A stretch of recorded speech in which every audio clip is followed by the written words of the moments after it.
I'd highly recommend this book. It's called 10x is easier than 2x. And Okay. it just talks a lot about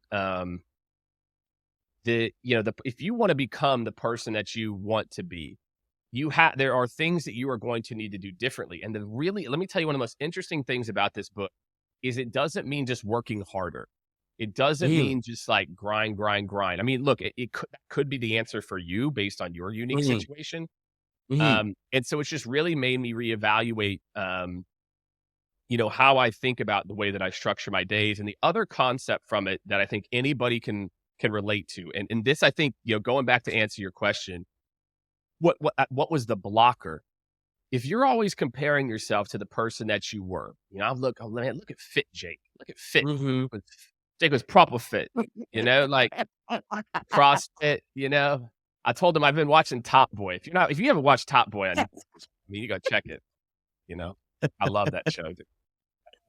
So if I oh, the concept in the book is you can't compare yourself to who you were or who you're gonna be in the future. And instead, what you do is you measure yourself against like where you've come from, like in like the last month or week. And so instead of saying, Mhm. man, years ago I used to be this, whatever, and I used to I didn't run marathons, but I used to run a marathon, I used to do all this stuff. So we look ahead and we're like, it's almost like it's like this rainbow that goes over us, right? It's like, here's who Mhm. I was this amazing person. Here's who this future person is. And you feel so far part of it. And the premise of this, one of the premises of the book is every day, and it's in my calendar, I write my 3 gains. What did I do better today? What are the things I'm proud of for today? That um that it's about comparing yourself to who you were yesterday.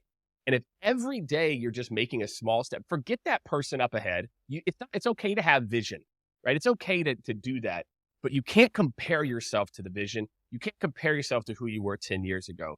And this mindset has really helped me, Shane, to honestly appreciate more of like, cool, man. Look, again, and so for me, one of the things, what can you do if you're in my situation? I can weigh myself every day. I Mhm. can track my food. Did I track my Mhm. food? And then I put in, what are my 2 or 3 things that I want to make sure that I accomplish for this day? Maybe one of my top 3 things for that day is just working out. And like if I do that and these 2 other things, like I had a great day. So Yeah. I think that's the other part of this, Shane, is like I've started to reinvent my mind to forget about how it was or running an ultra marathon. I mean, I'll never run an ultra marathon, but first, Mhm. whatever it is for you. And instead, did I get better from yesterday? And if you do that, it just feels so much less daunting and so much more in your control.